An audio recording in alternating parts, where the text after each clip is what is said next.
దుర్గాబాయ్ అంటే ఆడా తెలియట్లేదు, మగా తెలియట్లేదు. నాకు అందరికన్నా ఎక్కువగా 145 స్క్వేర్ యార్డ్స్ ఇచ్చారు. ఇది తప్ప కాదా మీరే నిర్ణయం తీసుకోండి.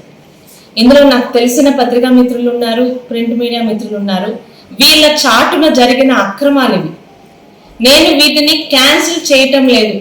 ఇవన్నీ ఆపివేసి నేను ఎంఆర్ఓ గారికి ఆర్టీఓ గారికి కూర్చోబెడితే ఇదే ఆర్టీఓ గారు అప్పుడు ఉన్నారు, ఎంఆర్ఓ గారికి సంబంధం లేదు. ఆయన తప్పు అమ్మ మమ్మల్ని కంగారు పెట్టి మాతో బలవంతంగా రాయించింది ఇది, ఇందులో అక్రమాలు ఉన్నాయని ఆర్టీఓ గారు స్వరంగా చెప్తేనే మీ తాలూకా లిస్టు పంపించండి, నా వెరిఫికేషన్తో లెటర్ నేను కలెక్టర్ గారికి రాస్తాను. పైగా వీటి వెనుకున్న సీక్రెట్ ఏంటో కొంతమందికి మీకు తెలిసే ఉండొచ్చు. మీకు సలహాలు ఇచ్చిన వాటి వెనకాల అప్పలరాజు గారి ఆ నలుగురిలో ఒక వ్యక్తి అయిన ఎంఎన్ మూర్తి గారి స్థలానికి మీకు స్థలాలు ఇస్తే అక్కడ రోడ్లు మిగతా అన్ని గవర్నమెంట్ చేస్తుంది కదా, ఆ కుట్రతోని ఆ దురాలోచనతోని అప్పలరాజు గారు చేసిన పని ఇది. 34 మంది ఎలిజిబుల్ అని కలెక్టర్ ఆఫీస్ నుంచి వస్తే ఆ 34 మందిలో కూడా ఒక 8 మందికి ఇవ్వకుండా టోటల్గా 42 మంది ఇందులోని సోషల్ మీడియా వాళ్ళు ఉన్నారు. మీకే తెలియని మీడియా మిత్రులు కూడా, మీడియా అడ్డవాళ్ళు. మరి నిజంగా ఇప్పుడు నేను ఈ పేరు అడుగుతున్నాను, ఇందా నుంచి 145 స్క్వేర్ యార్డ్స్ ఇచ్చిన దువ్వాడ దుర్గాబాయ్ ఎవరో మీరు చెప్పగలిగితే నేను సంతోషిస్తాను. అంటే ఇదన్నీ అక్రమమా కాదా మిమ్మల్ని అడుగుతున్నాను. పబ్లిక్ కి సర్వీస్ చేసే ప్రతి ఒక్క మీడియా మిత్రులకి నేను గౌరవిస్తానండి.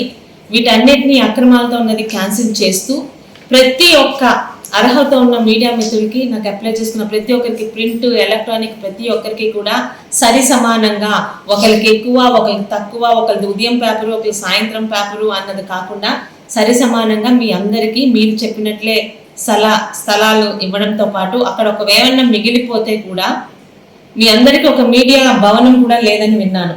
ఒకవేళ అక్కడ స్థలాలు మీ అందరికి ఇవ్వగా మిగిలితే ఎంపీ రామ్మోహన్ నాయుడు గారి నిధులతో మీకు మీడియా భవనం కూడా మీ ఎమ్మెల్యేగా కట్టిస్తానని మీకు మాట ఇస్తూ, దీని మీద ఎవరికన్నా ఏదైనా అపోహలు ఉంటే దయచేసి మీ ద్వారా, ఎందుకంటే ఇక్కడికి వచ్చిన వాళ్ళలో కొంతమంది రాలేదు, ఎవరు రాలేదో నాకు తెలుసు, వాళ్ళే బయట అవాకులు చవాకులు వాగుతుంటారు. బట్ నేను దేనికి భయపడే అమ్మాయిని కాదు. తప్పు చేస్తే భయపడాలి, తప్పు చేయకపోతే దేనికి భయపడాలండి.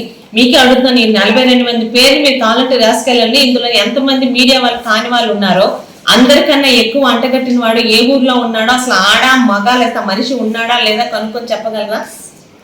ఇవన్నీ అప్పలరాజు గారు చేసి ఈ రోజు కొంతమంది నా మీద రచ్చగొట్టి మాట్లాడిస్తున్నారు. మాట్లాడే వాళ్ళు కూడా ఇంగిత జ్ఞానం ఉండాలి.